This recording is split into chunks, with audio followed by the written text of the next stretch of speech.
Baik, kemudian teman-teman sekalian, penting sekali menjaga bagi orang-orang beriman dari pengaruh-pengaruh lingkungan, karena kata kafar pun itu bisa berupa perbuatan ya yang dikerjakan oleh orang beriman yang perbuatannya mirip seperti orang tidak beriman. Ya, seperti orang beriman ngaku muslim tapi nggak mau sholat, ya kan? Orang tidak beriman nggak sholat karena nggak ada iman, tapi orang beriman ngaku muslim tidak mau sholat, itu persoalan, ya kan? Kemudian misalnya orang beriman tidak mau zakat. Ya, karena itu sering saya katakan di Al-Quran itu ada beberapa penegasan dengan menggunakan kata kafar, menyindir secara tegas bagi orang yang mengaku muslim, mengaku beriman, tapi berbuat seperti orang yang tidak beriman. Seperti Quran surah ke-14 ya, Ibrahim ayat ke-7 itu kan. Wa idz ta'adzana rabbukum la in syakartum la azidannakum wa la in kafartum inna 'adzabi lasyadid. Dan ketika Rabbmu telah menyampaikan, ya kan? Dan ketika Rabbmu telah mengumumkan, memberikan pengetahuan kepada kita semua, la in syakartum, kalau Anda bersyukur pada Allah Subhanahu wa taala. Di antara makna syukur ya dengan nikmat yang Allah berikan kepada kita. Ada nikmat harta benda. Ketika nikmat itu diterima, bagaimana kita kemudian menghadirkan sikap syukur kita dengan cara menunaikan perintah Allah lewat harta itu, lewat titipan itu. Ada zakatnya misalnya, kan? Ada infaknya. Ketika diberikan zakat itu tanda syukur kita. Dan dahsyatnya karunia Allah kepada kita, ketika kita mengungkapkan syukur kita pun dengan berzakat, bukan berkurang, tapi Allah janjikan ditambah lagi. Lazidannakum, malah ditambah lagi, tambah, karena Allah telah memberikan rasa kepercayaan kepada kita yang sanggup mengelola harta itu dengan benar. Jadi begitu kita punya kesanggupan, diberikan, ya, dan itu akan jadi manfaat harta itu dan menjadi bekal kehidupan yang baik bagi kita saat kembali kepada Allah di akhirat nanti. Ya, tapi kalau kemudian abai dengan itu semua, katanya beriman, diuji dengan harta, ya kan? Tapi nggak mau menunaikan perintah lewat harta itu, diperintahkan zakat nggak mau, ya kan? Ya, baik. Wala in kafartum, dan jika engkau kafar, ya, kafar di sini terkait dengan syukur tadi, bukan berarti dia keluar dari Islam. Ya, tapi dia berbuat seperti orang-orang yang kafir tadi. Dia belum beriman, dia nggak mau zakat, yaitu karena nggak ada imannya. Tapi Anda beriman, apa bedanya iman Anda? Ya kan? Apa peran iman Anda? Lalu apa yang membedakan Anda dengan mereka? Jadi disindir dengan tegas oleh Allah bagi orang yang mengaku Islam tapi nggak mau sholat, orang mengaku beriman tapi nggak mau zakat misalnya. Nah, itu diberikan satu gambaran perbuatan dalam bentuk kata kafar. Jamaahnya apa? Kafaru. Nah, yang memberikan pengaruh kepada itu, itulah lingkungan yang kita saksikan lewat pandangan kita, lewat telinga pendengaran kita, lewat pencernaan di akal kita. Karena itu, jaga betul pandangan dari segala hal yang bisa merusak, ya, minimal, mohon maaf, merusak sinyal ketersambungan kita dengan Allah. Makanya mata ini di Al-Quran seringkali disampaikan oleh Allah dengan fungsi-fungsi terbaik. Jaga, ya, kemudian ghaddul basar, ya ghuddu min absarihim, laki-laki, perempuan yang beriman, jaga pandangan, jangan melihat yang jelek-jelek. Karena kalau biasa melihat yang jelek, itu sinyal dengan Allahnya terganggu. Ya, sinyal pandangannya, akhirnya kena pengaruh tuh. Ketika kena pengaruh gitu, terpalingkan, tertutuplah kemudian hubungannya dengan Allah, sehingga apa-apa yang dilihat, yang Allah berikan sinyal-sinyal kebaikan, dia tak peka lagi. Lihat mushaf misalnya nggak ada getaran, nggak ada keinginan untuk baca, ya. Lihat orang sholat nggak ada getaran, padahal sudah waktunya tiba, adzan sudah selesai. Lihat orang ke masjid masih belum tergetar untuk menunaikan sholat. Nah, itu patut dipertanyakan, matanya dipakai apa, ya. Nah, kemudian pendengaran juga demikian. Kalau sering dengar yang salah, ya, dengar yang keliru, ya, dengar mohon maaf kata-kata yang kotor, nyanyian-nyanyian yang tak baik dan sebagainya, gitu kan? Sering gosip, sering gibah. Nah, ini nanti nggak akan peka pada yang baik-baik. Ya, dengar bacaan Quran alergi, dengar azan marah-marah, dengar yang baik-baik nggak suka. Ya, diarahkannya kepada yang buruk saja. Ini berbahaya. Pun demikian, kalau akal seringkali digunakan untuk mencerna yang tidak baik, ya, sering hanya mikirkan dunia saja, ngitung-ngitung sesuatu, merencanakan hal bahkan yang tidak baik. Nanti ketika dibawa kepada suasana yang baik, ya, rencana untuk bangun masjid nggak bisa, ya, nolak, gitu kan. Rencana bangun madrasah, alergi. Ditempatkan dimanapun, ya, baik itu punya harta, punya kedudukan, punya macam-macam, tapi kalau akalnya nggak pernah dilatih untuk mendekat kepada Allah, maka keputusan-keputusan, kebijakan-kebijakan, dan, ya, putusan-putusan yang dilahirkan lewat apa yang Allah titipkan kepada kita, baik ilmu, harta, atau kedudukan, itu tidak akan mampu digunakan pada nilai-nilai kebaikan tadi, karena terputus. Karena itulah sindirannya sangat halus dan tajam. Khatamallahu ala qulubihim wa ala sam'ihim wa ala absarihim ghishawah.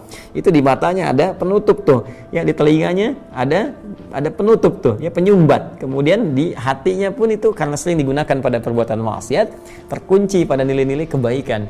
ya, dan dapat ancaman walahum adzabun azim. Itu ancaman itu untuk menggugurkan semua tadi supaya kita taubat kembali lagi pada jalan yang benar. Karena itu bagi orang-orang beriman, jaga pandangan, dijaga, kan? Nah, Allah bukan ingin memberikan batasan untuk melihat kepada kita, tapi ingin mengarahkan penglihatan selalu terarah pada yang baik. Karena mata ini mulia, pendengaran ini mulia, akal ini mulia, bahkan yang tidak dipunya hewan itu akal. Jadi jangan sampai manusia turun status seperti hewan. Karena itu dijaga oleh Allah Subhanahu wa taala supaya akal ini sempurna menunjukkan nilai kemanusiaannya. Jangan turun status menjadi hewan atau di bawah hewan, ya, dalam tanda petik ya. Jangan turun status seperti hewan atau di bawah hewan. Hewan tidak punya akal, ya, manusia bisa di bawah hewan, balhum adall. Kenapa? Karena hewan pun yang tidak punya akal tidak mengerjakan itu. Masa manusia mengerjakan itu? Ya, mohon izin ya. Contoh misalnya, pernah dengar nggak sapi betina aborsi? Tidak kan? Pernah dengar nggak kambing betina aborsi? Kan tidak. Kambing nggak pernah aborsi, sapi nggak pernah aborsi. Kenapa manusia bisa aborsi? Menggugurkan janin itu akan ditanya loh. Ya, wa idzal mau'udatu su'ilat bi ayyi dzambin qutilat.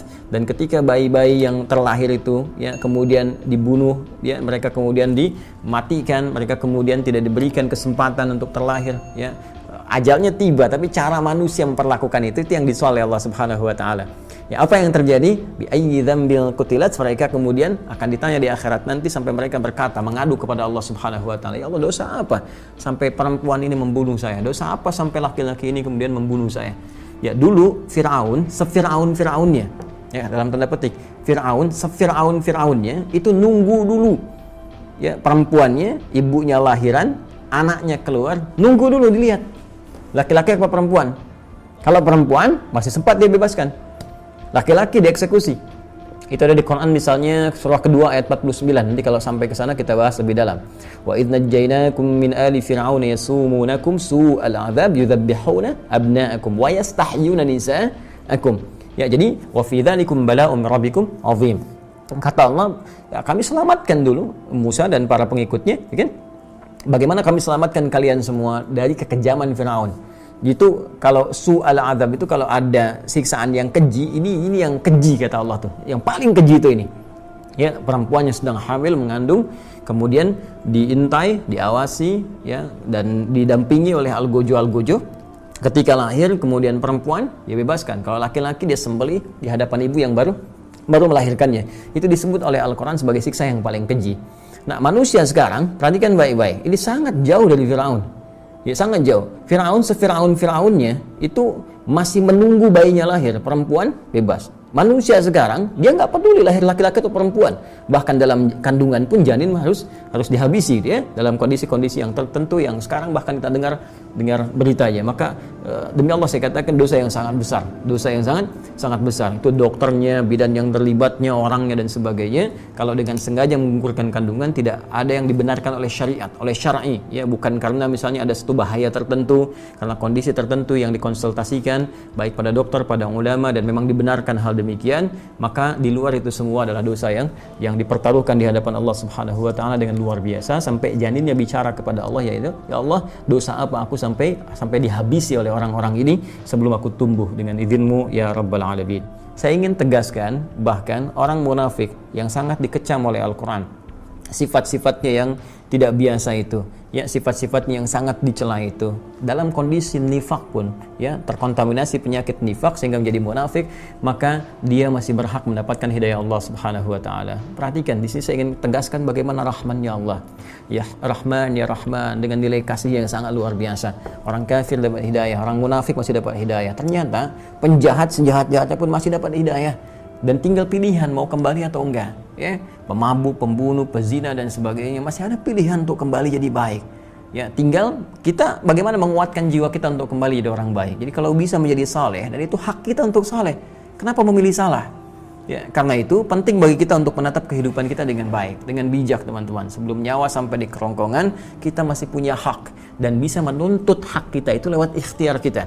Tuntutlah kesolehan kita lewat ikhtiar kita. Buktikan kita masih punya peluang. Ya, jangan dengarkan kemudian bagaimana manusia berkomentar, ya, bagaimana kemudian setan mengarahkan mereka untuk memberikan pengaruh sehingga menghambat kita untuk bertobat, berbuat lebih baik dari sebelum-sebelumnya. Kita punya hak. Anda punya hak, saya punya hak. Jadi kalau ada orang mengatakan kamu ini napi, kamu mantan, kamu pembunuh, ya itu cuma kata-kata saja. Kita masih punya hak untuk balik jadi lebih baik. Tidak semua, ingat baik-baik teman-teman sekalian, tidak semua manusia itu, bahkan kita bisa katakan sepanjang masih manusia, kalau dia bukan nabi, bukan rasul, pasti pernah berbuat salah dalam hidupnya. Ya tinggal pilihan bagaimana kita memperbaiki kesalahan itu sehingga kembali pada jalan yang benar, jalan yang baik. Seperti itulah Allah masih berikan kesempatan pada orang-orang munafik pun untuk kembali dengan mengingatkan mereka. Karena itu di ayat 11, wa idza qila lahum la tufsidu fil ard, jika dikatakan pada mereka, itu kan? Di ayat ke-13, wa idza qila lahum aminu, jika dikatakan pada mereka, ayat 11 ya jangan berbuat kerusakan, ayat ke-13-nya ayo beriman seperti orang-orang beriman dengan benar. Saya sayang kepada kalian semua. Katanya punya iman, gunakan imannya. Ini pertaruhan kita di hadapan Allah. Jadi masih ada pengingat. Ya, hanya kadang-kadang kalau memang penyakitnya sudah terakumulasi dalam jiwa mereka, dalam hati mereka, kadang-kadang responnya datang dengan cara yang tidak menyenangkan atau bahkan dengan celah-celahan, ya sampai mereka mengatakan apakah